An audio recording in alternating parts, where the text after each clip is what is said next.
దేవుడు ఏర్పాటు చేసిన దేవుడి సన్నిధి చక్కటి దేవుని మాటలు నేర్చుకోవడానికి ఉపయోగించుకున్నాం.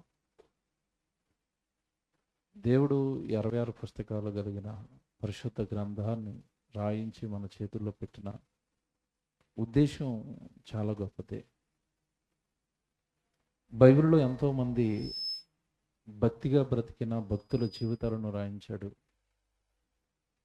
భక్తిహీనుడుగా బ్రతికి దేవుడికి అన్యాయం చేసి దేవుడి ఉద్దేశాలను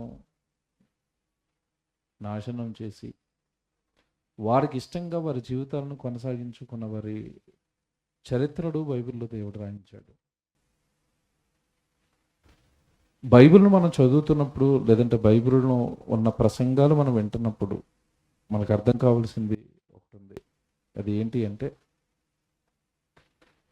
దేవుడి ఉద్దేశం, దేవుడి ఆలోచన, దేవుడి తలంపు నెరవేర్చని మనుషులు ఆయా తరాలలో ఏమైపోయారో రాయించాడు. దేవుడు అనగానే సృష్టికర్త, ఈ విశ్వాన్ని కట్టినవాడు, ఈ విశ్వంలో మనుషులను పెట్టినవాడు.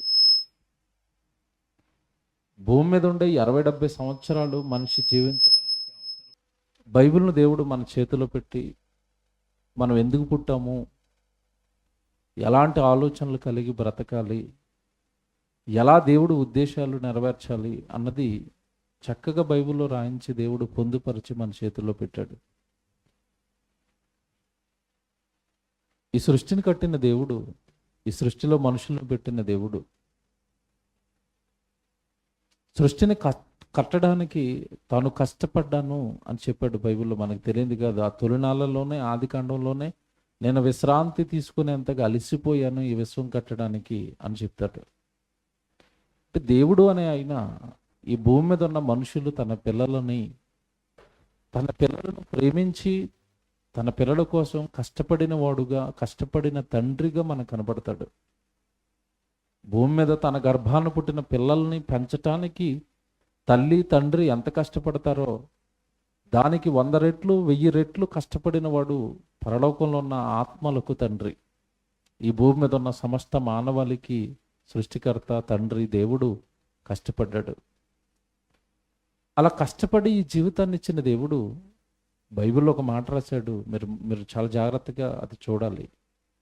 బైబిల్ మనం చదువుతున్నప్పుడు బైబిల్లో ఉన్న ప్రతి వచనం నా గురించి అని ఆలోచించినప్పుడు మాత్రమే దేవుడు అర్థమవుతాడు, మన జీవితం మారుతుంది, దేవుడికి అనుకూలంగా దేవుడి వాక్యానుసారంగా మన జీవితం ముందుకు వెళుతుంది.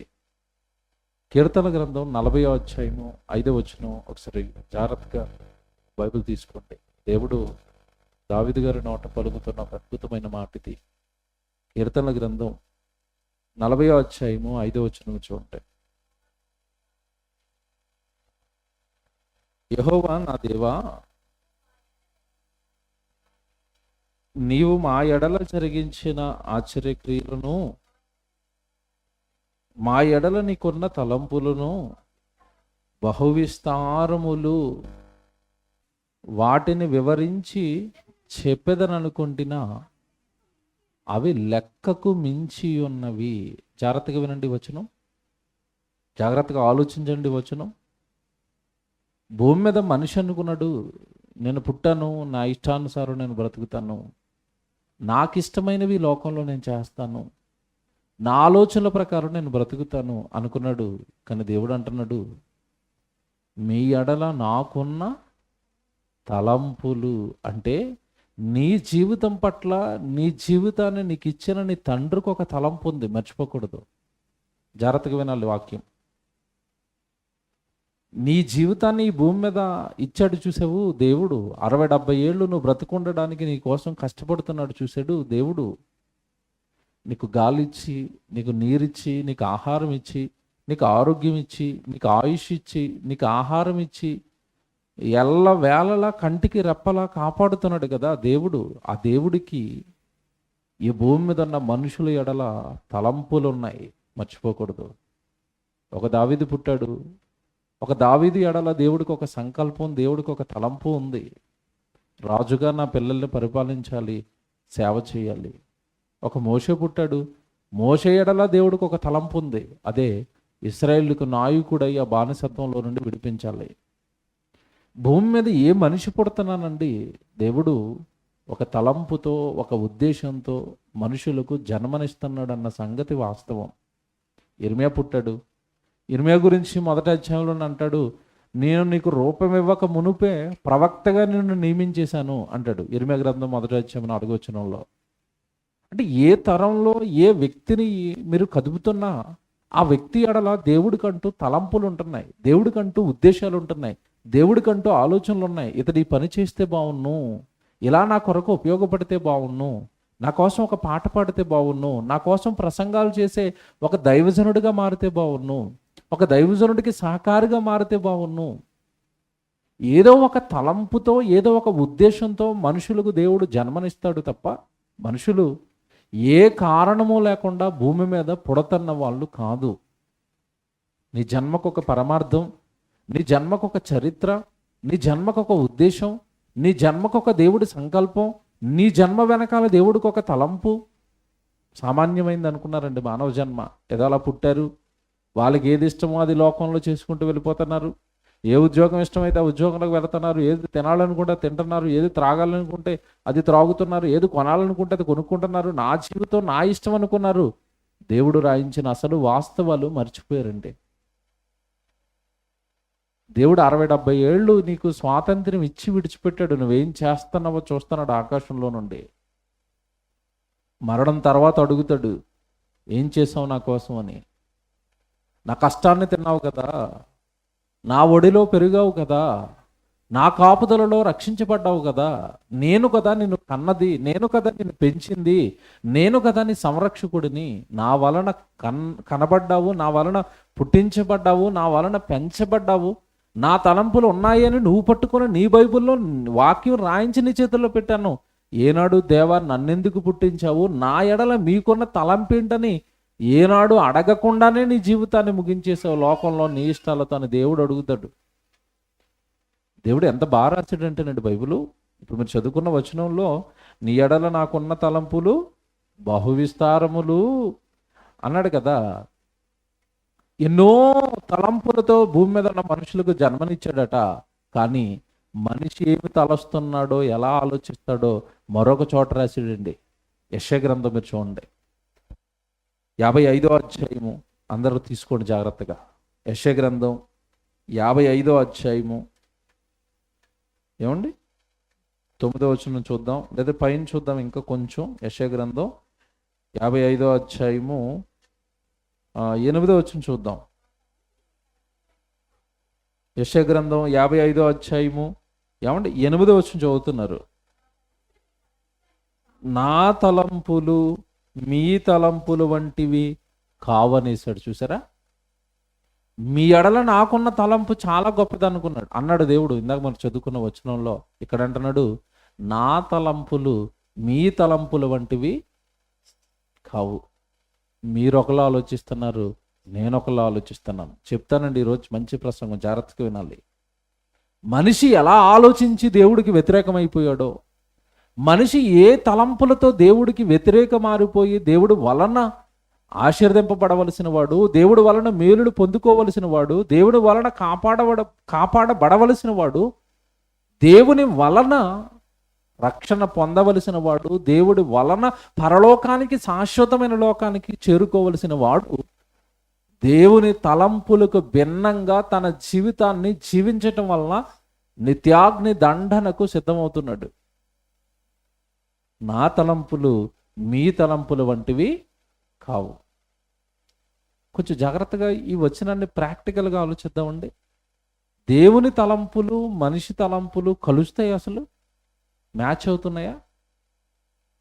దేవుడు పాపం చేయొద్దు అంటాడు, మనిషికేమో పాపమే బాగా ఇష్టం. దేవుడు ఈ లోకాన్ని పెద్దగా ఆశించొద్దు, మీది ఆ లోకం మీది కాదు, అస్థిరం, అది కొద్ది కాలం 60-70 ఏళ్ళు ఉండే ఆ లోకం, అది ఆ లోకం పైన ఆశ పెంచుకోవద్దు అన్నాడు. కానీ ఈరోజు మనిషి పొద్దున్న లేస్తే సాయంత్రం పడుకునేంత వరకు తన ఆలోచనలు కానీ, తన ఆశలు కానీ, తన పని కానీ అంతా దేని నిమిత్తం దేనికోసం అని ఆలోచిస్తే 60-70 ఏళ్ళుండే ఈ భూలోకంలో ఉండి వాటిపైనే తన ఇష్టాలను పెంచుకున్నాడండి. దేవుడు ఈ 8వ వచనం మీరు చదివారు కదా, ఒకసారి అలా కిందకి చదవండి. 8వ వచనం, నా తలంపులు మీ తలంపులు వంటివి కావు అన్నాడు కదా. ఒకసారి ఇంకా కిందకి చదవండి, ఇంకా ఎంత మంచి మాట చెప్తాడు చూడండి. మీ త్రోవలు అన్నాడు చూసారా. మీ త్రోవలు అంటే ఇదిగో మీరు ఒక మార్గంలో వెళుతున్నారు, ఒకలా జీవిస్తున్నారు కదా భూమి మీద. మీ త్రోవలు నా త్రోవలు వంటివి కావు అంటే ఎక్కడ కూడా దేవుడికి మనిషికి మ్యాచ్ అవ్వటం లేదా అంటే తలంపులు మ్యాచ్ అవ్వటం లేదట, మార్గాలు మ్యాచ్ అవ్వటం లేదట. తర్వాత చూడండి ఇంకా, ఇదే యెహోవా వాక్కు, ఆకాశములు భూమికి పైన ఎంత ఎత్తుగా ఉన్నవో నీ మార్గముల కంటే నా మార్గములు మీ తలంపుల కంటే నా తలంపులు అంతే ఎత్తుగా ఉన్నవి. చూసారా, మనిషి భూమి మీదే, ఈ లోకమే, ఇక్కడ వాటి విషయంలోనే తలంపులు కలిగి ఉన్నాడట. నా తలంపులేమో ఆకాశం అంత ఉన్నాయి, అసలు మీకు నాకు మ్యాచ్ అవ్వట్లేదు అంటున్నాడు. మీకు నాకు కుదరటం లేదు. నేను చాలా గొప్పగా ఉన్నతంగా ఆలోచిస్తున్నాను, మీరేమో చాలా చిన్నగా ఆలోచిస్తున్నారు. ఇది చెప్తానండి ఇక్కడ, మీరు జాగ్రత్తగా వినాలి ఆ వచనం. నా తలంపులు మీ తలంపులు ఎంత తేడాగా ఉన్నాయంటే, ఆకాశము భూమికి పైన ఎంత ఎత్తుగా ఉన్నదో మీ మార్గముల కంటే నా మార్గములు, మీ తలంపుల కంటే నా తలంపులు అంత ఎత్తుగా ఉన్నవి. దేవుడు ఎత్తులో ఆలోచిస్తున్నాడు మన కోసం, మనమేమో చాలా చిన్నగా ఉండిపోయాం. అంటే దేవుడు కోరుకున్న ఉన్నతమైన అత్యద్భుతమైన తలంపులలోనికి, ఆయన తలంపులు నెరవేర్చేంత ఎత్తులోనికి మనిషి రాలేదా అంటే రాలేదు. చెప్తాను ఇప్పుడు నేను ఏంటంటే ఆయనకి మనకి తేడా అంటే, దేవుడు 60-70 ఏళ్ల నీ జీవితం ఏదైతే ఉందో భూమి మీద, శరీరం, ఆ శరీరం నీతో పాటు ఉండేది కొద్ది కాలం అని చెప్పేశాడు. 60-70 ఏళ్ల ఈ చిన్న జీవితం గురించి నువ్వు ఆలోచిస్తున్నావు. ఆ దేహం, ఆ జీవితం, ఆ ఆయుష్కాలం, నా తలంపులు భూమి మీద పండించటానికి కనుక నీ జీవితాన్ని నాకు సమర్పిస్తే, తర్వాత నేను నీకు ఇవ్వబోయే జీతం, తర్వాత నేను ఇవ్వబోయేది ఆకాశమంత ఎత్తుగా ఉంటుంది అన్నాడు. ఆత్మ, శరీరం ఈ రెండు వేరు వేరు, మీకు తెలియదు కదా. రెండు కలిస్తేనే మనిషి. లోపల ఆత్మ ఉంది, అది మహాకాశములు కలిగించిన పరలోకంలో ఉన్న కన్నతండ్రిలో నుండి విడిపోయిన ఒక భాగం. అది కన్నతండ్రిలో నుంచి విడిపోయిన ఆ భాగం గురించి యేసుప్రభు మాట్లాడతాడు యోహాను సువార్త 6:63లో. ఆత్మయే జీవింపజేయుచున్నది, శరీరం కేవలం నిష్ప్రయోజనం అని చెప్తాడు యేసుప్రభు. ఆయన బోధంతా కూడా మీరు మత్తయి సువార్త కాడి నుంచి మీరు ప్రారంభించండి. 5వ అధ్యాయంలో కొండ మీద ప్రసంగాలు అంటారు. ఆ కొండ మీద ప్రసంగాలలో తొలిసారిగా తొలి పదం, తొలి ప్రసంగంలో తొలి మాట యేసుప్రభు దేని గురించి ప్రయోగించాడు అని మీరు ఆలోచిస్తే ఆత్మ గురించే ఉంటుంది. మీరు కావాలంటే చదువుకోండి అక్కడ మత్తయి సువార్త 5వ అధ్యాయంలో. అంటే శరీర సంబంధమైన ఆశలు, ఇదే జీవితం. 60-70 ఏళ్ళు మాత్రమే ఈ లోకంలో నేను ఉంటాను కనుక ఈ లోకంలో తినాలి, త్రాగాలి, సంపాదించుకోవాలి, ఇదే జీవితం అన్న మాయలో ఉండిపోయిన వారికి కాదు. నీ లోపల ఆత్మ ఉంది, దానికి ఒక జీవితం ఉంది. ఆ లోపల ఉన్న ఆత్మ సాక్షాత్తు పరలోకంలో ఉన్న దేవుళ్ళలో నుండి విడిపోయిన భాగము. భూమి మీద నీకెలాగైతే 60-70 ఏళ్ళు ఈ శరీరానికి జీవితం ఉందో, ఆత్మకు కూడా జీవితం ఉంది. అది మరణం తర్వాత ప్రారంభమవుతుంది. ఆత్మకు వచ్చే జీవితం పెద్దది, యుగాలు ఉండిపోతుంది అని దేవుడు ఉన్నతమైన ఉద్దేశాలు మనిషికి చెప్పాలనుకుంటుంటే, ఉన్నతమైన ఆత్మ సంగతులు నేర్పి నీ ఆత్మను యుగాలు పరలోకంలో విశ్రాంతిలో నిలపాలని దేవుడు కోరుకుంటుంటే, మనిషి మాత్రం అంటే చిన్నగా ఆలోచించాడు. ఇక్కడ ఉద్యోగము, ఇక్కడ చదువు, ఇక్కడ వ్యాపారము, ఇక్కడ డబ్బు, ఇక్కడ ఇల్లులు, ఇక్కడ పొలాలు, కేవలం 60-70 ఏళ్ళు ఉండే ఈ జీవితం పైన, ఈ లోకం పైన మమకారం, ఆశలు పెంచుకుని దేవుడిస్తానన్న అత్యద్భుతమైన ఆకాశానికంటే ఎత్తుగా నీ ఎడల నా తలంపులు ఉన్నాయి, అంత గొప్పది నేను నీకు ఇస్తాను అంటుంటే దేవుడిని మనిషి ఈరోజు అర్థం చేసుకోలేకపోతున్నాడు. ఉదాహరణ చెప్తాను, మీకు అర్థమవుతుంది. నాన్నున్నాడు, కష్టపడి చదివిస్తున్నాడు, ఎలాగైనా గొప్పవాడిని చేసి కలెక్టర్ని చేయాలనుకుంటున్నాడు, గొప్ప స్థితిలోనికి తేవాలనుకుంటున్నాడు. కన్న తండ్రి. కానీ కొడుకు ఎలా ఆలోచిస్తున్నాడంటే, అంత చదువు నేను ఎక్కడ చదువుతాను, అంత ఎత్తుకు నేను ఎక్కడికి వెళ్తాను, ఏదో డిగ్రీ చదువు, ఇంటర్మీడియట్ చదువు, ఏదో ప్యూన్ అయిపోతాను అనుకుంటున్నాడు. సరే, వీళ్ళిద్దరికి భావజాలం ఎంత తేడాగా ఉందో. కలెక్టర్ని చేయాలని తండ్రి అనుకుంటున్నాడు, కొడుకు ఏమవుతానంటున్నాడు, ఏదో ఒక చిన్న ఉద్యోగం, ఏదో ప్యూన్ అయిపోతానండి, ఏదో చిన్న ప్రైవేట్ జాబ్లో ఉండిపోతానండి. అలా ఉంది పరలోకంలో ఉన్న దేవుడి ఉద్దేశానికి, భూమి మీద ఉన్న మనిషి ఆలోచనకు. ఆయన నిన్ను చాలా గొప్ప చేయాలనుకుంటున్నాడు, నీ ఆత్మను పరలోకం చేర్చాలనుకుంటున్నాడు. కానీ మనిషి భూమి మీద జీవితమే జీవితం అనుకుంటున్నాడు. స్పష్టంగా రాశాడండి ఒక మాట, మీకు చదివిస్తాను ఇప్పుడు. దినవృత్తాంతాల 1వ గ్రంథం మీరు చూడండి ఒకసారి. ఏమంటున్నాడు దేవుడు ఈ జీవితం గురించి, ఈ భూమి మీద ఉండే 60-70 ఏళ్ల జీవితం గురించి, శరీరం గురించి ఆయన పలికిన అద్భుతమైన మాటది. గ్రంథంలో రాయబడింది కనుక వింటున్న వాళ్ళు, చదువుతున్న వాళ్ళు నమ్మి తీరాలి. దీన్ని గ్రంథస్థం చేయబడింది, లేఖనం చదువుతున్నారు, దేవుడి పరిశుద్ధాత్మతో రాయబడిన వచనాలు మీరు చదువుతున్నారు కనుక చాలా జాగ్రత్తగా నమ్మి తీరాలి వీటిల్ని. దినవృత్తాంతాల 1వ గ్రంథం జాగ్రత్తగా రాసుకోండి, 29వ అధ్యాయము 15వ వచనానికి అందరు రండి. ఆ రోజు ఇశ్రాయేలుతో దేవుడు ఏమని పలుకుతున్నాడు చూడండి. దినవృత్తాంతాల 1వ గ్రంథం 29వ అధ్యాయము ఏమంటే 15వ వచనం జాగ్రత్తగా రాసుకోండి.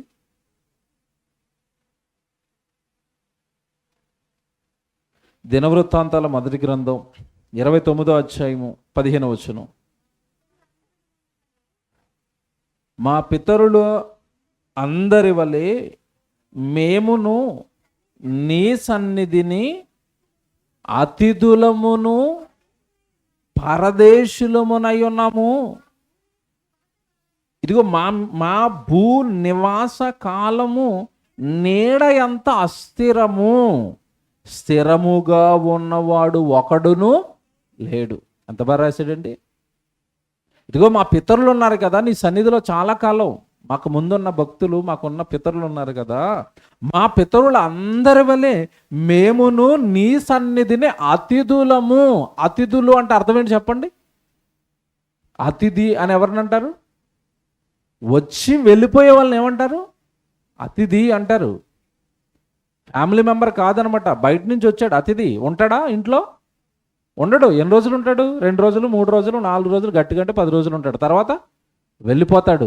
మేము కూడా నీ సన్నిధిని ఈ భూలోకంలో మేము ఏమంటే అతిథులము. జస్ట్ ఈ లోకానికి మీ మహిమ కొరకు మీ గురించి చెప్పడం కోసం, ఈ లోకంలో మా ఆయుష్కాలంలో మిమ్మల్ని మహిమపరిచి మీరున్న లోకానికి తిరిగి మరల వచ్చేయడానికి ఈ లోకానికి జస్ట్ మేము అతిథులుగా, పరదేశులుగా వచ్చామన్నాడు. చూడండి, మా పితరులందరి వలె మేము నీ సన్నిధిని అతిథులమును పరదేశులమునై ఉన్నాము. ఏమండి పరదేశులము అంటే అర్థం ఏంటి? ఈ దేశం మనది కాదు. మీకు మాట్లాడుతానండి, పరదేశులము మేము, పరదేశులము అని పాట మనం ఎప్పుడు పాడుకుంటాం చెప్పండి? ఎప్పుడు పాడుకుంటాం? చచ్చిపోయిన తర్వాత శవం దగ్గర పాడుకుంటాం. దేవుడు ఎప్పుడు పాడుతున్నాడు? దేవుడు ఎప్పుడు చెప్తున్నాడు? శవానికి చెప్తున్నాడా, బ్రతుకున్న వాళ్ళకి చెప్తున్నాడా? ఇక్కడేనండి తేడా జరిగింది. ఆయన చనిపోయిన తర్వాత పరదేశులు అంటే వినడానికి ఆయన ఉన్నాడు, ఆల్రెడీ ఈ లోకాన్ని ఖాళీ చేసి వెళ్ళిపోయాడు.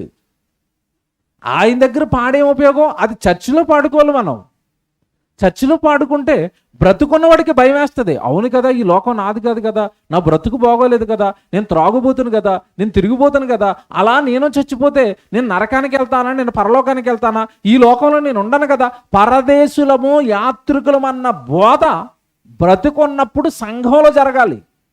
కానీ మనమేమో సమాధుల దగ్గర, శవం దగ్గర పాడుకున్నాం. వినడానికి అతను లేడు, ఆల్రెడీ అప్పటికే అతను ఏ లోకానికి వెళ్ళాలో డిసైడ్ అయిపోయింది, వెళ్ళిపోయాడు కూడా.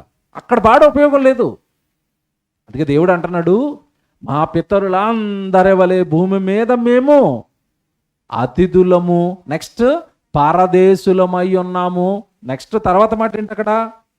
భూనివాస కాలము అంటే భూమి మీద మనకి మానవుడికి ఇచ్చిన 60-70 ఏళ్ల ఈ జీవితం ఏదైతే ఉందో, ఈ భూనివాస కాలము నీడ ఎంత అస్థిరము. నీడ స్థిరంగా ఉంటుందా? సూర్యుడు ఎడు తిరిగితే అటు తిరుగుతుందండి. సూర్యుడు వెళ్ళిపోయాడు అనుకోండి, నీడ కూడా వెళ్ళిపోయింది. నీడ ఎంత అస్థిరము. నీడ ఎలాగైతే సూర్యుడు ఉన్నప్పుడు ఉండి తర్వాత కనుమరుగైపోతుందో, మా ఆయుష్కాలం కూడా అలాంటిదే అన్నాడు. మరి ఇంత చిన్న ఆయుష్కాలం కదా, నీడ ఎంత అస్థిరం అన్నాడు కదా, నీటి ఆవిరి అన్నాడు కదా, ఆయుష్కాలాన్ని నీటి ఆవిరితో పోల్చాడు కదా కొత్త నిబంధనలోకి వచ్చేసరికి. ఇప్పుడు ఏంటంటే మరి ఇంత చిన్న జీవితకాలంలో, ఇంత చిన్న ఆయుష్కాలంలో మనిషి దేవుడి కోసం చేయవలసింది ఏంటి, చేస్తున్నది ఏంటి అని మీరు ఆలోచిస్తే చూపిస్తాను ఇప్పుడు నేను. భూమి మీద అండి తొలి మానవుని పుట్టించాడు, ఆదాముని. పక్కటెముకని తీశాడు, అవ్వమని చేశాడు, ఇద్దరికి వివాహం చేశాడు. అక్కడ నుండి భూమి మీద సంతానం అనేది ప్రారంభమైంది. తొలి వివాహం చేశాడు. అలాగే మీరు వివాహాలు చేసుకోండి, పిల్లల్ని కనండి, భూమండలం అంతా నిండించండి అని తొలి జంటకు దేవుడు ఆశీర్వాదం ఇచ్చి వదిలేడండి. జాగ్రత్తగా వినండి. నా కోసం పిల్లల్ని కనండి, నన్ను మహిమపరచండి, నా కోసం బ్రతకండి అని వివాహం చేసి ఆశీర్వదించి భూమి మీద వదిలితే, దేవుడి వలన జన్మను పొందుకున్న ఈ మానవ జాతి ఆదికాండం 6వ అధ్యాయానికి వచ్చేసరికి చేసిన భయంకరమైన నేరాలు ఏంటో తెలుసండి, భయంకరమైన ఘోరాలు ఏంటో తెలుసా?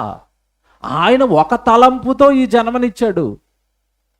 నా కోసం పరిశుద్ధంగా పవిత్రంగా బ్రతికి నన్ను మహిమపరిచి లోకంలో నా గురించి చెప్పి నా దగ్గరకు నరులారా తిరిగి రండి అని ఒక మంచి సదుద్దేశంతో ఈ జన్మనిస్తే, ఆ జన్మలో ఉన్న పరమార్థాన్ని పండించడానికి మీరు పెళ్ళిళ్ళు చేసుకుని పిల్లల్ని కనండి, ఆ పిల్లలకి నా గురించి చెప్పండి, భూమండలం అంతా నా పిల్లలతో నిండిపోతే నేను చూసి ఆనందపడాలని దేవుడు కోరుకుని విశ్వాన్ని కట్టి జన్మలనిస్తుంటే, తొలి జాతి, తొలి సంతానం వాళ్ళే దేవుడికి ఎంత అన్యాయం చేశారో తెలుసండి.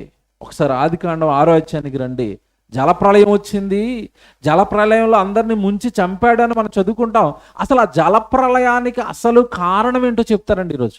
ఎందుకు అంత దారుణంగా చంపాడు తన పిల్లల్ని జలంలో ముంచి? దేవుడు అనగానే ప్రేమమయుడు, ఏం చేసినా చూస్తూ ఊరుకుండేవాడు అని అనుకుంటున్నారేమో. కోపం వస్తే ఆయన అంత ఉగ్రుడు లేడు. తాను కన్న తన పిల్లల్నే జలప్రళయం రప్పించి తా స్వహస్తాలతో చేసుకున్న శరీరాలనే, మనుషులనే నీళ్ళల్లో ముంచి ముంచి చిన్న పెద్ద స్త్రీ పురుషుల భేదం లేకుండా చంపాడు దేవుడు అనేసరికి ఆయన ఉగ్రతగా మనిషి నిలవలేడండి.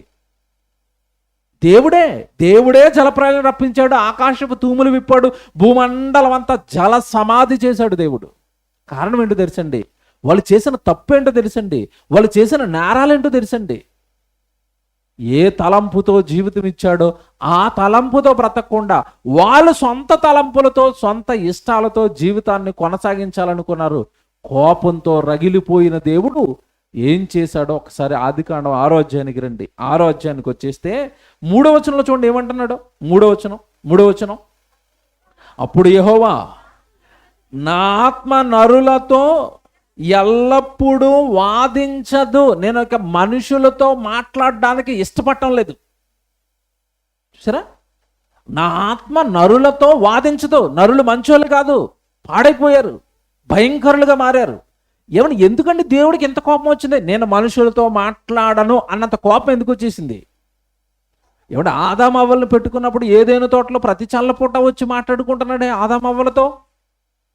ఏమండి మరి కయ్యను నరహత్య చేసేసినప్పుడు కయ్యను దగ్గరకు వచ్చి, ఏమయ్యా కయ్యను నరహత్య చేసావు ఎందుకని మాట్లాడాడే, మనుషులతో మాట్లాడుతూ ఉన్నాడే. ఇక కోపం వచ్చిందండి దేవుడికి. అంటున్నాడు, ఇక నేను మనుషులతో మాట్లాడాలని అనుకోవటం లేదు, నా ఆత్మ నరులతో ఎల్లప్పుడూ వాదించదు. అంతకుముందు వాదించింది. ఆదాము, ఎందుకయ్యా తప్పు చేసావు, ఎందుకయ్యా పండు తిన్నావు, నా మాట ప్రకారం నువ్వు ఎందుకు బ్రతకలేదయ్యా అని అడిగాడు. కయ్యను హత్య చేసినప్పుడు కయ్యను దగ్గరకు వచ్చి ఎందుకు నీ తమ్ముడిని చంపావని అడిగాడు. ఏమండి నేరాలతో మనిషి ఎవడను చూడండి, ఇక నేరాలే. ఎంతమందితో వాదిస్తాడు, ఎంతమందితో మాట్లాడతాడు. విసిగిపోయిన దేవుడు అంటున్నాడు, ఇక నేను మాట్లాడాలనుకోవటం లేదు మనుషులతో, నేను మాట్లాడనిక. నా ఆత్మను పంపిస్తాను, లేదంటే దేవదూతలను పంపిస్తాను, లేదంటే నీతిమంతులను పంపిస్తాను, లేదంటే ప్రవక్తలను పంపిస్తాను, చివరిగా నా కొడుకైన యేసుక్రీస్తుల వారిని పంపిస్తాను, అపోస్తులను పంపిస్తాను. నేను మాత్రం ఇక మాట్లాడాలనుకోవటం లేదు, నా పక్షాన వాళ్ళు మాట్లాడతారు అంతే. ఇక నేను మాట్లాడనిక.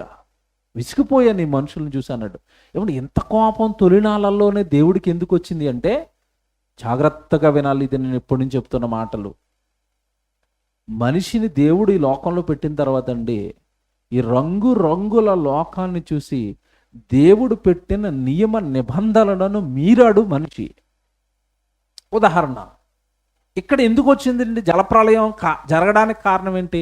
ఎందుకు దేవుడు అంత ఇష్టంగా కన్నా తన పిల్లలైన వాళ్ళందరినీ జలప్రళయంలో జలసమాధి చేశాడు అంటే, ఈ 3వ వచనంలో అన్నాడు కదా, నేను ఇక నరులతో వాదించను అన్నాడు కదా.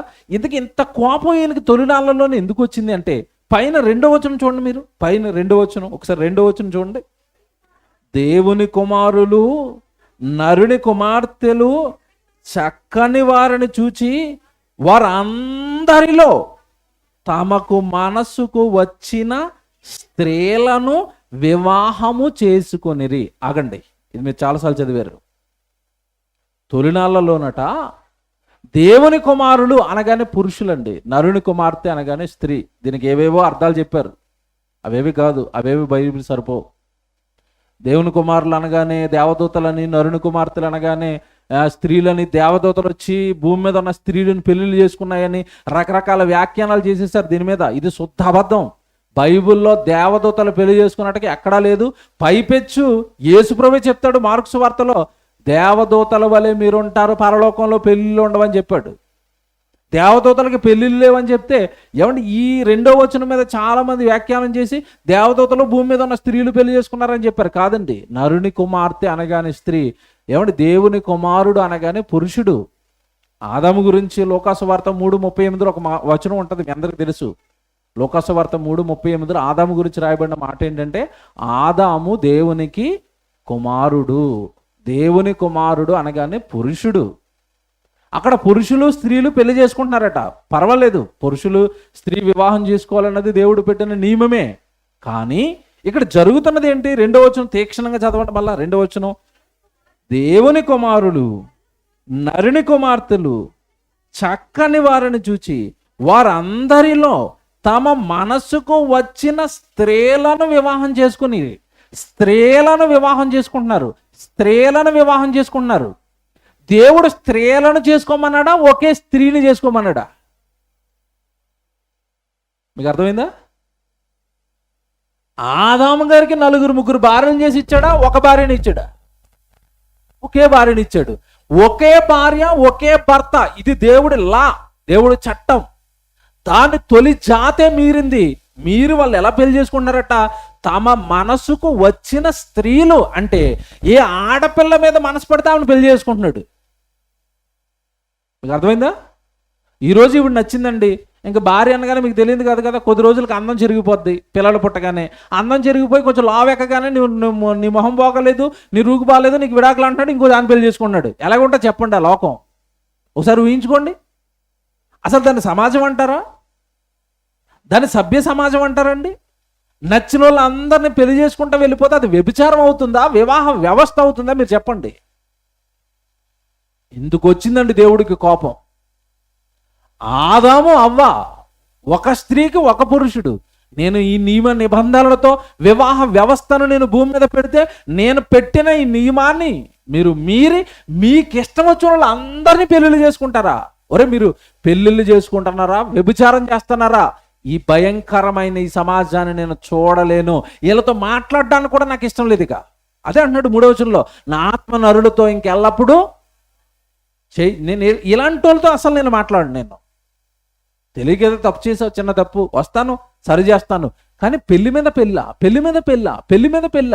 సినిమా యాక్టర్లు చూడండి, ఒక్కొక్క అతను 3 ఏజ్ పెళ్ళిళ్ళు, 4 ఏజ్ పెళ్ళిళ్ళు. మీకు తెలియదు కాదు కదండి, సినిమా యాక్టర్లు 6 నెలలకో పెళ్ళి, సంవత్సరానికో పెళ్ళి. ఏ హీరోయిన్తో సినిమాలో నటిస్తే ఆ హీరోయిన్ పెళ్లి చేసుకుంటాడు. తర్వాత ఇంకో సినిమాకి వెళ్తాడు, ఇంకో హీరోయిన్ నటిస్తాడు, ఈవిడ విడాకులు ఇస్తాడు, ఆవిడ పెళ్లి చేసుకుంటాడు. ఆ రోజు అదే లోకం, ఈ రోజు ఇదే లోకం. దేవుని పిల్లలారా, ఇక్కడ దేవుడు కోపంతో రగిలిపోయి అంటున్నాడు, ఇక మిమ్మల్ని చంపేస్తానరా. ఎలా చంపుతానంటే మిమ్మల్ని ఎలా చంపుతానో తెలుసా?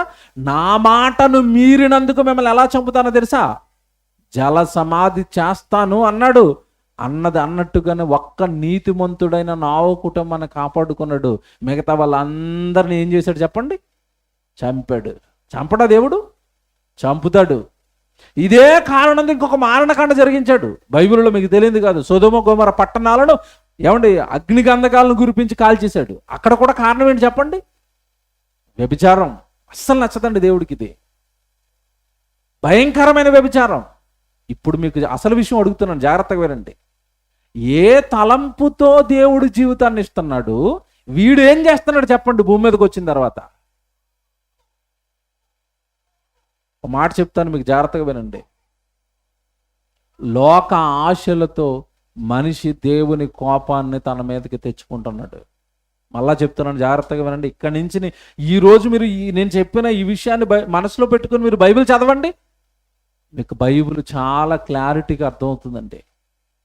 జీవితాన్ని ఇచ్చాడు దేవుడు, కానీ ఈ లోకాన్ని చూసి లోకం పైన ఆశలు పెంచుకొని జీవితాన్ని చేతులారా నాశనం చేసుకొని దేవుడికి విరోధవుతున్నాడు మనిషి. మీకు మీరు ఇప్పుడు చదువుకున్న వచనం ఏదైతే ఉందో అందులో ఒక స్త్రీని పెళ్లి చేసుకొని ఆయన అంటే వీడు ఇష్టం వచ్చిన పెళ్ళిళ్ళు చేసుకుంటాడట. చూసారా, దేవుడికి విరోధయ్యాడు, దేవుడి ఉద్దేశాలకు విరోధయ్యాడు. ఒకటి అంటే వివాహం విషయంలో తప్పు చేశాడు.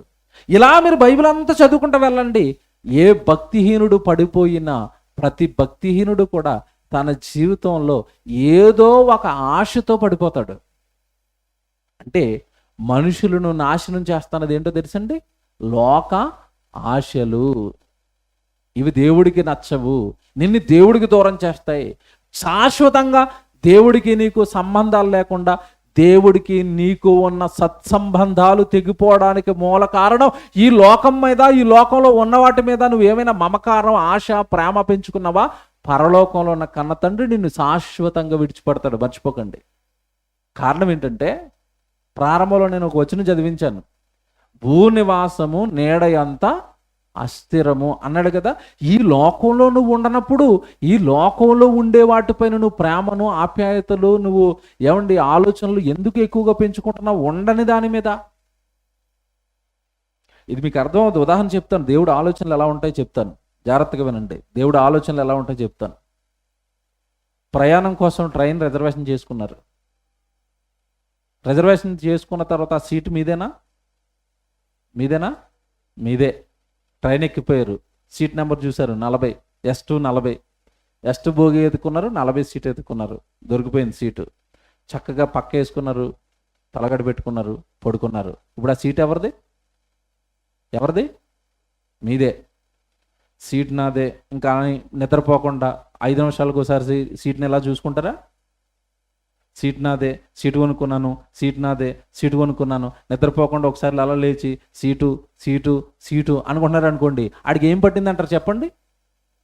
పిచ్చి పట్టింది అంటారు. ఎందుకు? ఒరే బాబు, సీట్ నీదే, పడుకోవడానికి కదా తీసుకున్నావు, పడుకో అంతే తప్ప ఆ గంటకోసారి లేచి ఈ సీట్ నాదే, ఎవరి దగ్గర రాకండి, దూరంగా జరగండి అన్నాడు అనుకోండి, పిచ్చి పట్టింది కదండి. సీట్ నీదే, కాదంటాం లేదు. నేను మాట్లాడుతాను, ఎంతసేపు ఆ సీట్ నీది చెప్పండి? శాశ్వతంగానా?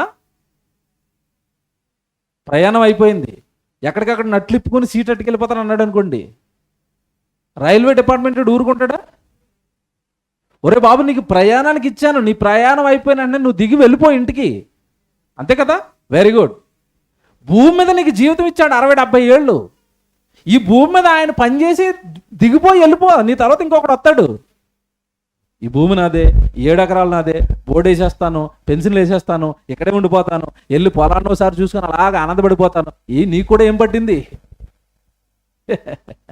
పిచ్చి పట్టింది, లోక పిచ్చి. ఈ డబ్బు నాదే, ఈ బంగారం నాదే, ఈ జనమంతా నా వాళ్ళే, ఇగో మా పిల్లలు నా వాళ్ళే. ఏం పట్టింది నీకు? భూమి మీద నివాస స్థలము నీడయంత అస్థిరం. ఉండని లోకం మీద ప్రేమ. ఇప్పుడు చెప్తాను కరెక్ట్గా బైబిల్. ఒరే, ఒక పెళ్లి చేసుకో.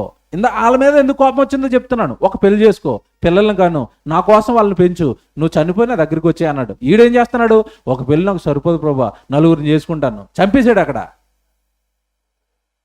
మీకు అర్థమైందా? ఇప్పుడు ఇది మనసులో పెట్టుకుని ఒక వచనం చూపిస్తాను. ఇప్పుడు చూడండి, యోహాన్ గారు రాసిన మొదటి పత్రిక 2వ అధ్యాయం 15వ వచనం చూడండి. యోహాన్ గారు రాసిన మొదటి పత్రిక 2వ అధ్యాయము 15వ వచనం జాగ్రత్త చూసుకోండి. ఈ లోకమునైనను లోకములో ఉన్న వాటినైనను ప్రేమింపకుడి. ఏమండి, ఎంతమంది నా బైబిల్లో ఉందండి? నా బైబిల్లో ఉందని వాళ్ళు ఒకసారి చేయలేపండి. మీ బైబిల్లో ఉందా ఇది? ఉందా? అందరి బైబిల్లో ఉందా? ఉంది. అందరి బైబిల్లో ఉందా? ఉంది. నేను రాసుకుని రాలేదు, మీ బైబిల్లో ఉంది. ఏముంది చెప్పండి అక్కడ? ఈ లోకమునైనను లోకములో ఉన్నవాటినైనను ప్రేమించకండి. నేను అడుగుతున్నాను ఇప్పుడు, ఈ వాక్యం ఎంతమంది హృదయాలకు సెట్ అయింది, ఎంతమంది హృదయాలను బాధ పెడుతుంది నాకు చెప్పండి ఇప్పుడు. ఖచ్చితంగా అందరి హృదయాలను ఇది బాధ పెడుతుంది. ఎందుకు? లోకములో ఉన్న వాటిని ప్రేమించకండి అన్నాడు కదా. నేను ఇప్పుడు మిమ్మల్ని అడుగుతున్నాను, మీకు లోకం మీద ఎక్కువ ప్రేమ ఉందా, దేవుడి మీద ఎక్కువ ప్రేమ ఉందా? దేవుడి మీద మాకు ఎక్కువ ప్రేమ ఉందండి అంటే నేను 10 గంటలకు ప్రసంగం ముగించను, 1 గంట వరకు చెప్తాను. అప్పుడు ఏమంటారు మీరు? ఊరుకోండి బాబు, ఏదో మీటింగ్ ఎడితే వస్తే అరగంట చెప్పొదిలేదు కానీ ఇదేంటి బుర్ర తినేస్తున్నారు, వెళ్ళిపోవాలి నేను అర్జెంటుగా. ఎక్కడికి? ఇంటికి వెళ్ళిపోవాలి. నేను ఇంట్లో పెట్టుకున్న భోజనం తినేయాలి, హాయిగా పడుకుంటూ పోవాలి, ఫ్యాన్ వేసుకుని, ఏసీ వేసుకుని, కూలర్ వేసుకుని, తెల్లవారులేసి ఉద్యోగానికి వెళ్ళిపోవాలి, డబ్బులు సంపాదించుకోవాలి. ఇక్కడ ఉన్నది ఏంటిది? దేవుడి సన్నిధి. నాకెందుకు? నాకు దీని మీద కంటే దేని మీద ఎక్కువ ఇష్టం? లోకం మీద. దేవుడు మీటింగ్ పెడతాను, డబ్బులు ఇవ్వండి అన్నారు. మనం ఎంత ఇస్తాం చెప్పండి? అన్నీ నాది 500 రాసుకోండి, 1000 రూపాయలు రాసుకోండి. ఎంత ఇచ్చారు? 500, 1000 రూపాయలు. ఫ్యామిలీతో ఒక్కసారి బిర్యానీ తినడానికి హోటల్కి వెళ్ళారనుకోండి, బిల్లు ఎంత అవుతుంది? ఎంత అవుతుంది? 1500, 2000. అంటే బిర్యానీకి 2000 ఖర్చు పెడతావు, దేవుడికి ఎంత ఇస్తావు? 500 ఇస్తావు. ఇప్పుడు బిర్యానీ మీద ప్రేమ, దేవుడి మీద ప్రేమ? చూసారా? దొరికామా? దొరికాం. బంగారం కొనుక్కోవాలనిపిస్తుంది, షాప్కి వెళ్ళారు, ఎంత అవుతుంది? చిన్న 2 చెవులు బంగారాలు కొనుక్కోవాలంటే 40,000, 35,000, 50,000 అంటాడు. ఎంతైనా పర్వాలేదండి, చెవులు అందంగా కనపడాలంటావు. ఇప్పుడు చెవుల మీద ప్రేమ, దేవుడి మీద ప్రేమ? చూసారా? అన్ని చోట్ల దొరికిపోతానని చూసారా? నీకు బాగా ఈ లోకం ఇష్టం, నీ శరీరం ఇష్టం. బట్టలు కొనుక్కుంటారండి, బట్టలు కొనుక్కోవడానికి ఈరోజు ఎన్ని డబ్బులు పెడుతున్నారు? ఆడపిల్లలు షాపింగ్కి వెళ్ళారంటేనండి, చీరలు కొనుక్కోవడానికి మినిమం 4,000, 5,000. ఆవిడ మంచి ఆవిడైతే కొంచెం మరి ఇంక నాకు జిగేలు మనాలి అన్నదనుకోండి, అది 10,000 అవుతుందో తెలియదు, 15,000 అవుతుందో తెలియదు కదా. బట్టల మీద ఇష్టం, బంగారం మీద ఇష్టం, మనుషుల మీద ఇష్టం, తిండి మీద ఇష్టం, ఇల్లు మీద ఇష్టం, ఏమంటే ఉద్యోగం మీద ఇష్టం, డబ్బు మీద ఇష్టం. దేవుడి మీద లేదండి. మీకు విషయం తెలుసా? యేసుప్రభుని ఆలోచిద్దాం ఒకసారి, మనం జాగ్రత్తగా వినండి. యేసుప్రభుని ఆలోచించండి. యేసుప్రభుకి లోకం మీద ఇష్టమా, దేవుడి మీద ఇష్టమా? దేవుడి మీద ఇష్టం. నన్ను చంపుతారా? నేను దేవుడి కోసం చచ్చిపోతాను, చంపండి. ఆకాశ పక్షులకు గూళ్ళు ఉన్నాయి, నక్కలకు బొరియలు ఉన్నాయి, మనుష్య కుమారుడు తలవాల్చుకొనుటకైన స్థలము లేదు. ఈ లోకం నాకెందుకు? ఉండను కదా. యేసుప్రభు కరెక్ట్గా ఉన్నాడండి, మనమే కరెక్ట్గా లేము. ఉండని లోకంలో నాకెందుకు ప్రతిది అన్నాడు. ఆ తర్వాత పౌలు గారికి విషయం అర్థమైపోయింది. పౌలు గారు యేసుప్రభులోకి వచ్చేసరికి బాగా ధనవంతుడు. ఏమంటే ధనవంతుడైన పౌలు గారు యేసుప్రభువుకు రాగానే ఏం చేశాడు తెలుసా? తనకున్న ఆస్తిని అంతా పెంటగా నష్టంగా ఎంచుకున్నాడట. అన్ని దేవుడు సేవకి ఇచ్చేసాడట. పెళ్ళొద్దు అనుకున్నాడట, పిల్లలొద్దు అనుకున్నాడట, ఇల్లు వద్దు అనుకున్నాడు, పొలం వద్దు అనుకున్నాడు, అధికారం వద్దు అనుకున్నాడు. నేను క్రీస్తును పోలి నడుచుకుంటున్నాను, మీరు కూడా నన్ను పోలి. ఏం లైఫ్లు అండి అవి? అంటే లోకం మీద ఆశలు చంపుకున్నారు. ప్రభువులోనికి వచ్చిన తర్వాత జాగ్రత్తగా వినాలి. ప్రభువులోనికి వచ్చిన తర్వాత లోకం మీద ఆశ చచ్చింది వాళ్ళకి. మనం ఏం చేస్తున్నామంటే ప్రభువులోనికి వచ్చిన తర్వాత ఇంకా లోకాన్ని అడుగుతున్నాం. ఇక్కడే ఆయనకి మనకి సెట్ అవ్వట్లేదు, నీకు ఆయనకి అసలు మ్యాచ్ అవ్వట్లేదు. ఒరే ఉండవు కదా ఆ లోకంలో, నా కోసం కొద్ది రోజులు కష్టపడి నా దగ్గరకు వచ్చే మహిమాలోకం ఇస్తాను, అక్షయ శరీరం ఇస్తాను, పరలోకం ఇస్తాను, నీ ఆత్మను రక్షిస్తాను. ఆ శరీరం మట్టిలో కలిసిపోతుంది కదా 60-70 సంవత్సరాల తర్వాత. దానికి ఎందుకురా నన్ను అడుగుతున్నావు? దానికోసం ఎందుకురా నువ్వు బ్రతుకును నాశనం చేసుకుంటున్నావు అంటున్నాడు దేవుడు. అర్థమైందా? ఎంత బారాశని ఇప్పుడు చదవండి. ఆ వచనం అర్థమవుతుంది. 15వ వచనం ఇప్పుడు చదవండి. ఈ లోకమునైనను, ఈ లోకములో ఉన్న వాటినైనను ప్రేమింపకుడి. చూసారా? లోకాన్ని ప్రేమించకండి. కొంతమంది అంటారండి ఇది మా ఊరండి, అయితే లోకం మీద ప్రేమ, వాళ్ళ ఊరి మీద ప్రేమ. మా ఊరండి, మా ఊరికి వెళ్ళిపోతారండి. ఏముంది అక్కడ? ఏం తెచ్చుకున్నావు? నీది ఏ ఊరైనా 60-70 ఏళ్ల తర్వాత ఆ ట్రైన్ దిగిపోయినట్టుగా నువ్వు మీ ఊర్లోంచి దిగిపోవాల్సిందే. అంతేనా? దిగరా? మా ఊర్లోంచి నేను వెళ్ళండి, నన్ను ఎవడో కదపలేడండి అన్నవాళ్ళు చేయలేపండి. ఉండరా? బాగా ఆలోచించుకోండి దేవుని పిల్లరా. ఈ లోకాన్ని ప్రేమించకూడదట, లోకంలో ఉన్న వాటిని ప్రేమించకూడదు. ఎందుకు ప్రేమించకూడదు? జాగ్రత్తగా వినండి. ఎందుకు ప్రేమించకూడదు అంటే, మనల్ని దేవుడు ఈ లోకంలో పెట్టిందంటే శాశ్వతంగా కాదు, యాత్రికులుగా పరదేశులుగా ఉన్నాం. యాత్రికులుగా పరదేశులుగా ఉన్న మనం ఇక్కడ పని పూర్తి చేసుకుని శాశ్వతమైన లోకానికి వెళ్ళిపోవాలి కదా. ఏ లోకం శాశ్వతం? పరలోకం, దేవుడు ఉన్న లోకం. ఏమండి, ఇది మీకు అర్థమవుతుంది. ఉదాహరణ చెప్తాను, ఎక్కడ తేడా జరిగిందో నేను చెప్తాను, జాగ్రత్తగా వినండి. పిల్లలకి సెలవుల టైంలో ఎగ్జిబిషన్లు పెడతారు, తెలుసు కదా మీకు? ఎగ్జిబిషన్ తెలుసా? తెలుసు. ఎగ్జిబిషన్లు ఏముంటాయి?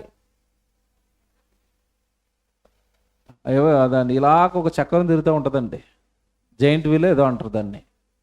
చక్రం తిరుగుతూ ఉంటుంది. ఆ పక్కనే ఏమంటే పీచ్ మిఠాయి అమ్ముతూ ఉంటారు, ఆ పక్కనే న్యూడిల్స్ అమ్ముతూ ఉంటారు, ఆ పక్కనే ఐస్ క్రీమ్ అమ్ముతూ ఉంటారు. ఆడు ఎగ్జిబిషన్ లోపలికి అడిగెట్టిన తర్వాత వాడి ఫీలింగ్ చూడండి. మీ పిల్లల మొహాన్ని క్యాప్చర్ చేయండి, ఎలాగుంటుంది?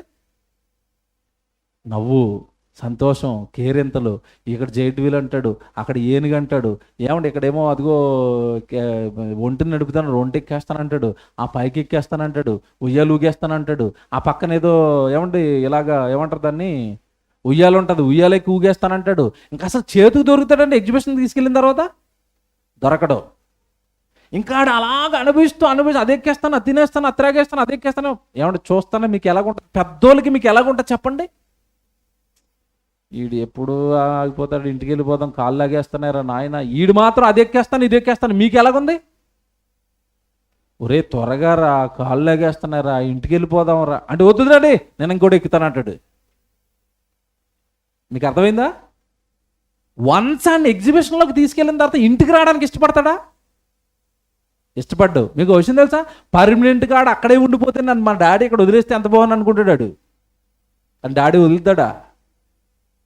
ఒరే ఇది ఏముండదురా, ఇది అంతా సుత్తిరా, పీసు మిఠాయికి పైన రంగు వేసేసాడు రా, తింటే నీ ఆరోగ్యం అన్ని నాన్నకి తెలుసు, ఆడికి తెలుసా? తెలీదు. జైంట్ వీల్ ఎక్కుతున్నాక అది ఏమి లేదురా, ఇలా తిప్పుతాడు రా, పైకి వెళ్తావు, కిందకు వస్తావు, ఏమీ లేదురా అందులో. అలాగ పైకి వెళ్ళినప్పుడు గాలి వేస్తుంది, కిందకు వచ్చేసరికి అయిపోయింది, వద్దురా వెళ్ళిపోతావురా అంటాడు. కానీ బుడ్డోడికి ఇవన్నీ అర్థమవుతాయా? నాన్న హృదయం, నాన్న ఆలోచనలు చిన్నపిల్లడికి అర్థమవుతున్నాయా? అర్థమవ్వవు. మీకు ఇప్పుడు విషయం చెప్పనా? మనం ఉన్న ఈ భూలోకం కూడా ఎగ్జిబిషనే. మీరు ఈ ఎగ్జిబిషన్లో పిల్లలు ఇప్పుడు అదిగో బంగారం, అదిగో వెండి, ఇదిగో పొలం, ఇదిగో భార్య, ఇదిగో భర్త, ఇదిగో పిల్లలు, ఇదిగో చదువు, ఇవన్నీ మీకు ఎగ్జిబిషన్లో దొరుకుతున్న పీచు మిఠాయిలు అనమాట. మీరేమనుకుంటున్నారంటే ఈ పీచు మిఠాయిలు చాలు మాకు, మేము రాము, ఎక్కడికి రాము. ఇప్పుడు నాన్నకి ఎంత కోపం వస్తుంది, చిచ్చి ఏట్రా లోకం, ఏదో 60-70 సంవత్సరాలు ఉండడానికి కట్టాను, యేసుప్రభు వస్తే మొత్తం కూలగొట్టేస్తాను. కూలగొట్టడా? యేసుప్రభు రెండో రాకడలో ఈ లోకం అంతా ఏమైపోతుందని రాయించాడు బైబిల్లో? లయమైపోతుంది. ఆకాశంలో ఉన్న నక్షత్రాలు రగులుకుని భూమి మీద పడితే భూమి లయమైపోతే భూమిని దాని కృత్యములు కాలిపోవనని రాశాడు కదా. శాశ్వతంగా ఈ భూమిని, ఈ భూలోకాన్ని, విశ్వాన్ని యేసుక్రీస్తుల వారు రెండవ రాకడలో క్లోజ్ చేసేస్తున్నాడు. సెలవులు అయిపోయిన వెంటనే ఎగ్జిబిషన్ ఏం చేస్తారు? స్కూల్ ఓపెన్ చేసిన తర్వాత ఎగ్జిబిషన్ పెట్టిన ప్లేస్కి వెళ్ళాలని ఉంటుందా? ఎందుకు తీశారు చెప్పండి? అయిపోయింది, టైం అయిపోయింది, ఇక పిల్లలు రారు కనుక ఎగ్జిబిషన్ కూడా తీసేశాడు. యేసుప్రభు రెండో రాకడలో ఈ లోకాన్ని అలాగే తీసేస్తాడు కనుక ఉండని లోకం పైన ఎందుకు కొడుక మమకారం పెంచుకుంటున్నావు అంటున్నాడు ఈ వచనంలో. ఇప్పుడు మీకు అర్థమైందా? ఆ లోకం ఉండదు కదా, ఆ లోకంలో ఉన్నవి ఏమీ ఉండవు కదా. బంగారం కూర్చుకున్నావు, వెండి కూర్చుకున్నావు, పొలాలను కూర్చుకున్నావు, యేసుప్రభు వచ్చాడు, అన్నీ కరిగిపోయినాయి, ఏం ఉపయోగం? అందుకే అంటున్నాడు. ఇప్పుడు మీరు చదవండి, ఇప్పుడు 15వ వచనం యోహాన్ గారు రాసిన మొదటి పత్రిక 2వ అధ్యాయము 15వ వచనం. ఈ లోకమునైనను, ఈ లోకములో ఉన్న వాటినైనను ప్రేమింపకండి. తర్వాత చూడండి, తర్వాత ఎవడైనను లోకమును ప్రేమించిన ఎడనా, అద్దండి అసలు విషయం. ఇప్పుడు చెప్తాను, జాగ్రత్తగా వినండి. లోకాన్ని ప్రేమిస్తే ఎవరి ప్రేమ ఉండదట? తండ్రి ప్రేమ ఉండదు. ఎగ్జిబిషన్ పిచ్చి బాగా పట్టేసింది అనుకోండి, ఇంటికి వస్తాడా కొడుకు? నేను రాను డాడీ, నాకు ఎగ్జిబిషన్ చాలా బాగుంది, నువ్వు వద్దు, ఇల్లొద్దు అంటాడు. ఇంతకీ విచిత్రం ఏంటంటే, పోని కొడుకు అంతగా ఇష్టపడుతున్నాడు కదా అని శాశ్వతంగా మీరు ఎగ్జిబిషన్లో వదిలేశారనుకోండి, ఎగ్జిబిషన్ ఉంటుందా?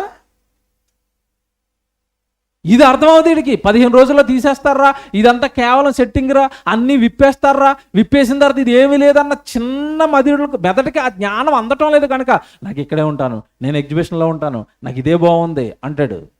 అసలు విషయం తండ్రికి తెలుసు ఇదంతా సెట్టింగ్ తీసేస్తారని. అలాగే దేవుడికి తెలుసు ఈ లోకం సెట్టింగే, నేను తీసేస్తాను, నా కొడుకు యేసుక్రీస్తుల రెండవ రాకళ్ళు అని అంటున్నాడు. ఈ లోకాన్ని ప్రేమించావా, తండ్రి ప్రేమ నీలో ఉండదు. అందుకేనండి భక్తులు అందరి జీవితాన్ని మీరు చూడండి. భక్తుడు అనగానే మళ్ళీ చెప్తున్నానండి స్టేట్మెంట్, జాగ్రత్తగా వినండి. మీరు బైబిల్ చదివి అవునో కాదో మీకు మీరుగా పరీక్షించుకోండి. భక్తుడు అనగానే ఈ లోకాన్ని ప్రేమించిన వాడే బైబిల్ ప్రకారం భక్తుడు.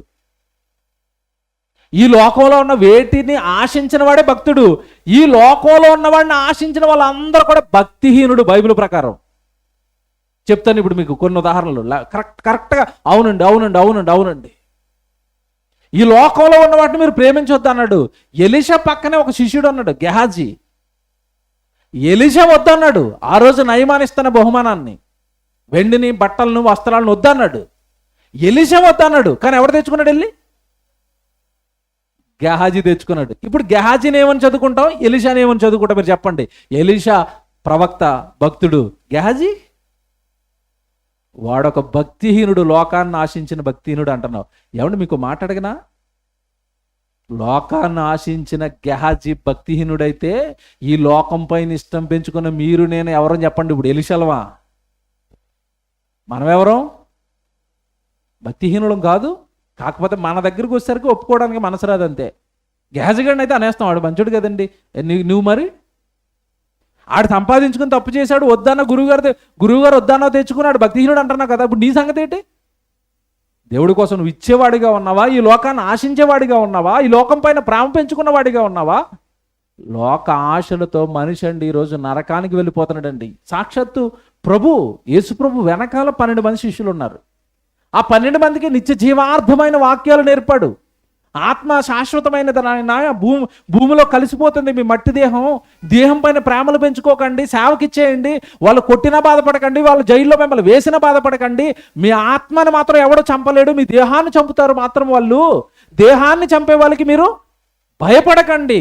ఆత్మను చంపగలిగేవాడు దేవుడే, మీ ఆత్మను రక్షించగలిగిన వాడు దేవుడే. మీ దేహాన్ని దేవుడికి ఇవ్వకపోతే మీ ఆత్మను ఆయన నశింపచేస్తాడు, చంపుతాడు. కనుక దేవుడికి భయపడండి.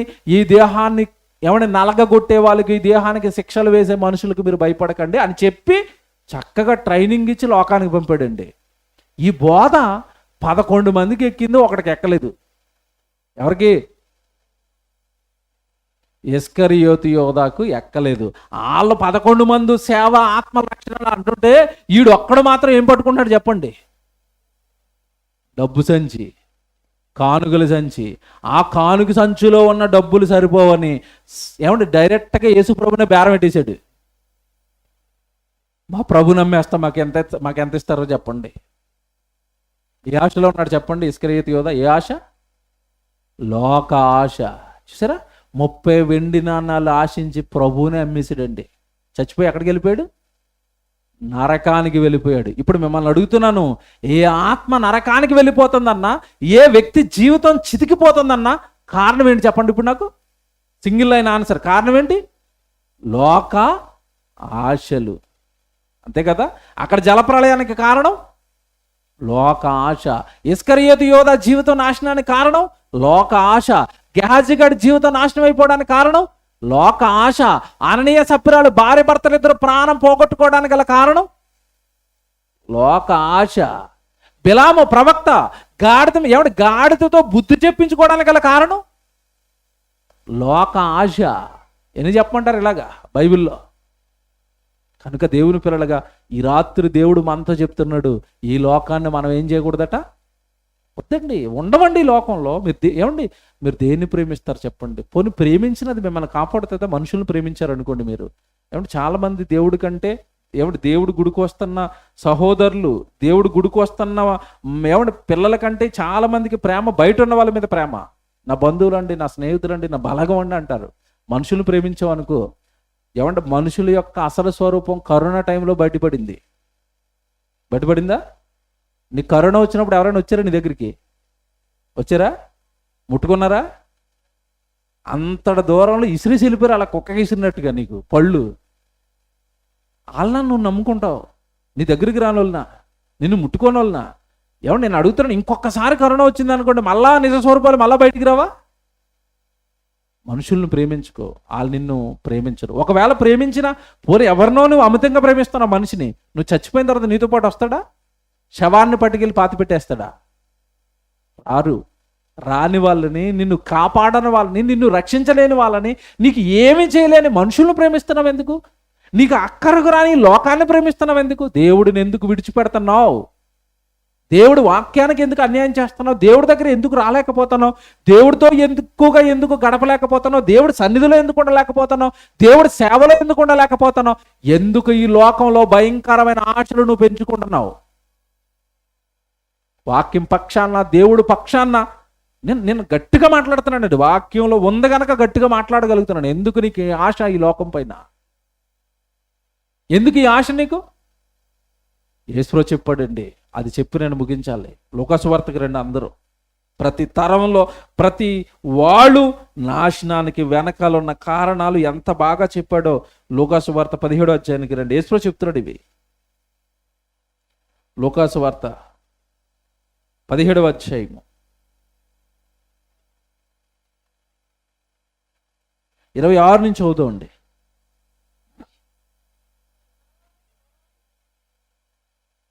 లూకాసు వార్త 17వ అధ్యాయము 26 వచనం చూడండి. నోవహు దినములలో జరిగినట్టు మనుష్య కుమారుని దినములలోనూ జరుగును. ఆగాలి. యేసు చెప్పాడండి ఇది. ఏమంటున్నాడు? జాగ్రత్త చదువుదాం నెమ్మదిగా. నోవహు దినములలో జరిగినట్టు మనుష్య కుమారుని దినములలోనూ జరుగును. మనుష్య కుమారుడు అంటే ఎవరు? యేసు ప్రభు. అంటే నోవహు కాలంలో ప్రజలు ఏదైతే చేశారో యేసు ప్రభు కాలంలో కూడా అదే చేస్తారు. యేసు ప్రభు రెండో రాకడ దగ్గరకు ఉన్నా కూడా అదే చేస్తారు. ఇంతకీ నోవహు కాలంలో ఏం చేశారు? ఇందా మీరు చదివించాను కదా, ఏం చేశారు వాళ్ళు? పెళ్లి మీద పెళ్లి, పెళ్లి మీద పెళ్లి, బిర్యానీ మీద బిర్యానీ. అంతే కదా, పెళ్ళి అంటే బిర్యానీ ముక్కే కదండి. పెళ్ళిళ్ళు పెళ్ళిళ్ళు పెళ్ళిళ్ళు చెప్తాడు. కింద అదే విషయం చెప్తాడు చూడండి. 27వ వచనం. నోవహు వాడలోనికి వెళ్ళిన దినము వరకు జనులు తినుచు త్రాగుచు పెండ్లాడుచు పెండ్లకి ఇయ్యబడుచు ఉండిరి. అంటే ఇలా బ్రతుకంతా దేనికోసం చెప్పండి? ఇప్పుడు తినాలి, త్రాగాలి, పెళ్ళిళ్ళు చేసుకోవాలి. ఇందుకేనా పుట్టింది మనిషి? తింటాడట, త్రాగుతాడట, పెళ్లి మీద పెళ్ళాట, పెళ్లి మీద పెళ్ళాట. ఇప్పుడు మాట్లాడుతున్నాను, ఆ సమాజానికి ఈ సమాజానికి ఏమైనా తేడా ఉందా? సేమ్ ఈ రోజు కూడా అలాగే ఉందా? ఏం తేడా ఏం లేదు.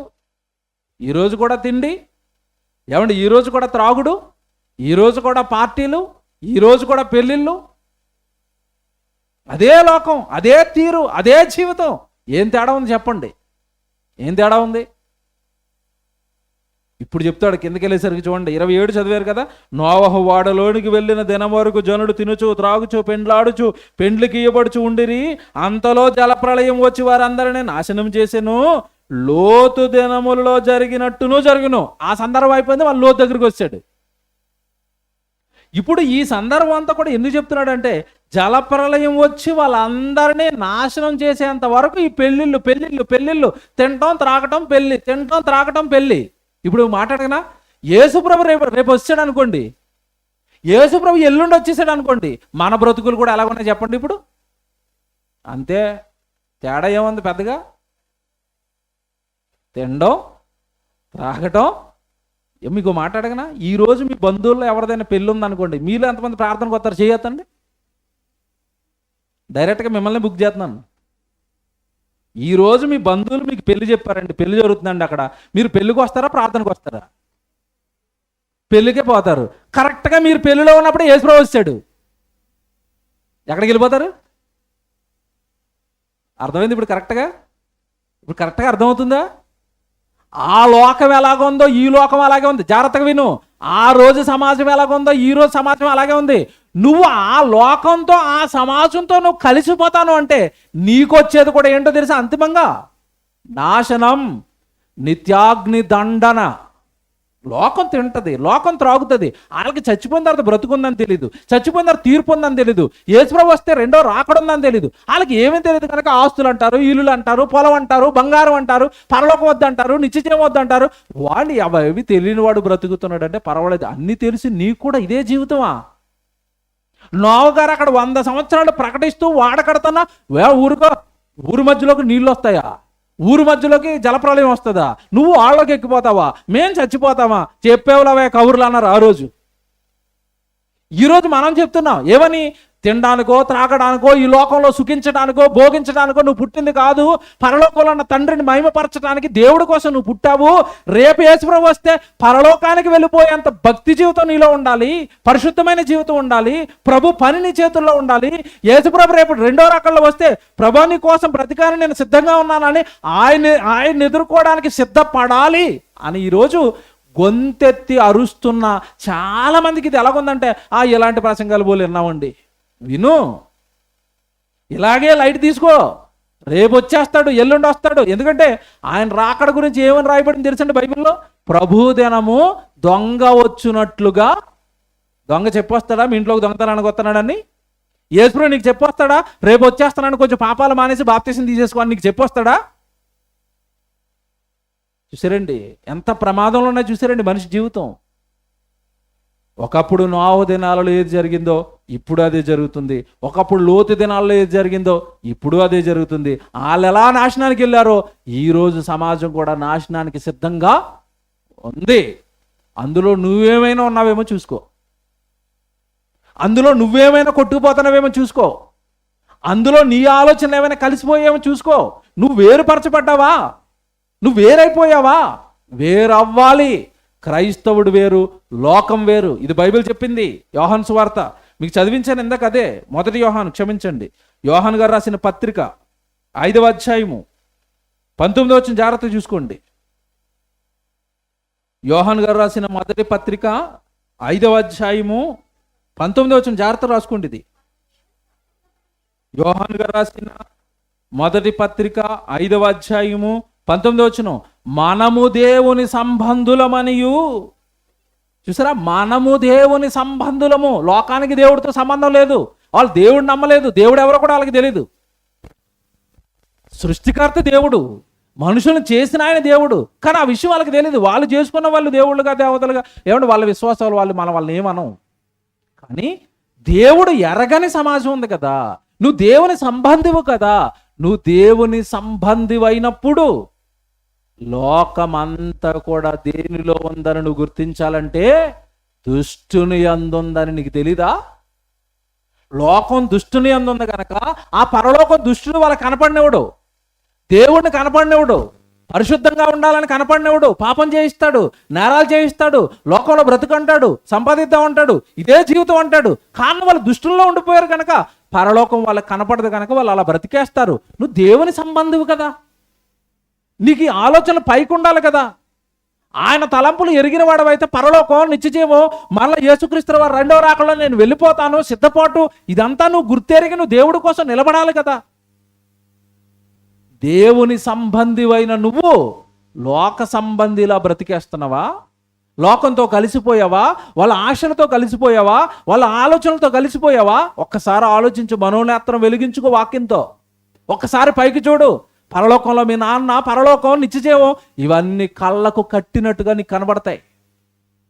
మనము దేవుని సంబంధులము, లోకమంతయు దుష్టుని యందున్నదనియు ఎరుగుదుము. ఎరగాలి, ఎరగకపోతే నువ్వు కలిసిపోతావు లోకంలో వెళ్ళి. యోహాను సువార్త చివరి మాట ముగించుకుందాం. యోహాను సువార్త 17వ అధ్యాయము 14వ వచనం చూడండి. యోహాను సువార్త 17వ అధ్యాయము 14వ వచనం. యేసుప్రభు అంటున్నాడు, యోహాను సువార్త 17వ అధ్యాయం అనగానే యేసుప్రభు ప్రార్థన ఇది. తండ్రికి ప్రార్థన చేశాడు, ఆకాశం వైపు కనులెత్తి నా తండ్రి అని ప్రార్థన ప్రారంభిస్తాడు 17వ అధ్యాయం ప్రారంభంలో. ఏమన్నా అలా ప్రార్థన చేసి ఈ 14వ వచనానికి వచ్చేసరికి ఏమంటున్నాడు? వారికి నీ వాక్యం ఇచ్చి ఉన్నాను. ఏమిచ్చాడట యేసుప్రభు? ఏమిచ్చాడట యేసుప్రభు? ఏమిచ్చాడు? మళ్ళా అడుగుతున్నాను, యేసుప్రభు ఏమిచ్చాడు? వాక్యం ఇచ్చాడు. వాక్యమే ఎందుకు ఇచ్చాడు? వాక్యమే ఎందుకు ఇచ్చాడు? వెనకాల తిరిగిన శిష్యులకి ఏమండి బంగారపు కొండలు ఎక్కడున్నాయో చెప్పి మొత్తం తవ్వేసుకోండి, ప్రపంచంలోకి వెళ్ళా మీరు ధనవంతులు అయిపోండి అనేది ఏమన్నా బంగారపు కనులు ఏమైనా ఇచ్చాడా? ఇవ్వలేదట. శిష్యులకి ఏమి ఇచ్చాడట? వాక్యం ఎందుకండి ఇచ్చాడు? వెండి బంగారముల కంటే వాక్యము కోరతగినది. దావీదు చెప్పాడు, ఆయనకి అర్థమైంది యేసు పుట్టక మునిపే. వాక్యం మనిషిని బాగు చేస్తుంది, వాక్యం మనిషిని రక్షిస్తుంది, వాక్యం పరలోకానికి తీసుకెళ్ళిపోతుంది. నీ డబ్బా, నీ వెండా, నీ బంగారమా, నీ చదువా, నీ ఉద్యోగమా, నీ వ్యాపారమా, ఇవేవి కూడా నీకు పరలోకానికి తీసుకెళ్ళవు, పరలోకాన్ని ఇవ్వవు. ఇచ్చేది వాక్యం కనుక, ఆ వాక్యం ఉంటేనే ప్రజలు బాగుపడతారు కనుక నేను నా 33.5 ఏళ్ల నా బ్రతుకు కాలంలో తండ్రి ఈ లోకానికి నేను ఇచ్చి వెళ్ళిపోతున్నది ఏంటంటే వాక్యం ఇచ్చాను, నా ప్రాణ త్యాగంతో రక్షణ ఇచ్చాను.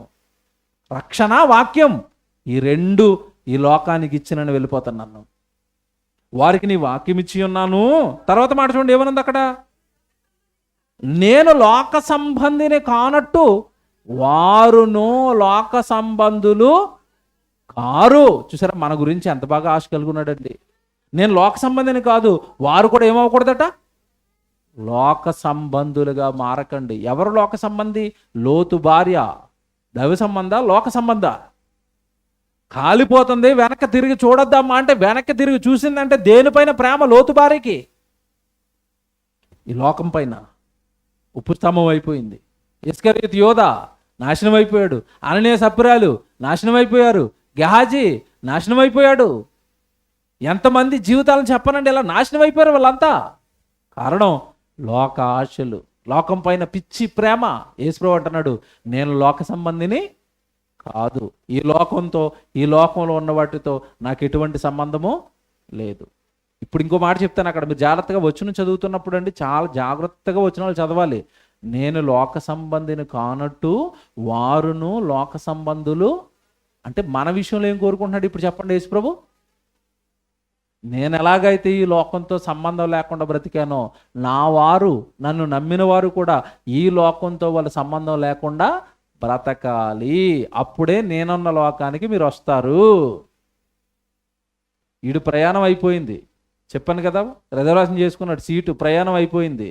వీడు ప్రయాణం అయిపోగానే వీడు దిగిపోవాలి. ఇంకా నేను సీటు పీక్కుంటాను, నేను లాక్కి వెళ్ళిపోతాను, రెంచినట్టుకుని సీటు పీక్కుంటాడు అనుకోండి, ఈలోపు ట్రైన్ వెళ్ళిపోద్ది. వీడి ప్రయాణం ముగిసిందా, వెళ్ళిపోయిందా? వెళ్ళిపోయింది. ఈ లోకం వద్దండి. ఈ లోకం పైన ప్రేమను పెంచుకోకండి. తినడానికి తిండి, కట్టుకోవడానికి బట్టలు, ఇవి ఉండి దేవుడి సేవ చేయగలుగుతున్నామా? దేవుడు పని చేయగలుగుతున్నామా?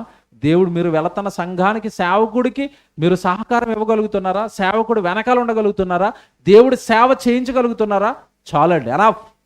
ఆ జీవితం చాలు. అంతకు మించి మీరు లోకంలో ఏం కోరుకున్నా దేవుడికి దూరం అయిపోతారు, మర్చిపోకండి. దేవుడికే దూరం అయిపోతారు. లోక ఆశ దేవుడికి మిమ్మల్ని దూరం చేసేస్తుంది, దేవుడికి అసహ్యులుగా మిమ్మల్ని మార్చేస్తుంది. కనుక ఈ వాక్యం అంతా ఈరోజు మీకు చెప్పబడింది ఏంటంటే లోక ఆశలతో జీవితాలను నాశనం చేసుకున్న వారి జాబితా చెప్పాను. ఆ లోక ఆశ ఎంత ప్రమాదకరమైనదో చెప్పాను. కనుక మీరు జాగ్రత్తగా ఈ మాటలన్నీ మనసులో పెట్టుకోండి. సంఘం కట్టినప్పుడు తొలిత పేతురు గారు తొలి సంఘానికి చెప్పిన జాగ్రత్త ఏంటో తెలుసండి. చదువుకున్న తర్వాత అపోస్తలుల కార్యాలు 2వ అధ్యాయం 40వ వచనంలో ఉంటుంది ఈ మాట, మీరు మూర్ఖులకు ఈ తరము వారికి వేరై రక్షణ పొందండి అని బైబిల్లో ఉంది. మీరు మూర్ఖులకు ఈ తరం వారికి వేరైపోండి. వేరైతే కానీ మీకు ఏం రాదు, రక్షణ రాదు, పరలోకం మీరు వెళ్ళరు అన్నారు. కనుక ఈ వాక్యాలన్నీ మనసులో పెట్టుకుని ఆత్మీయంగా దేవుడిలో బలపడడానికి ప్రయత్నించండి. దేవుడి కోసం బ్రతకడానికి ప్రయత్నించండి. దేవుడి సన్నిధిలో, దేవుడి సేవలో ఎల్లప్పుడూ ఉండడానికి మీ జీవితాన్ని సరి చేసుకోండి.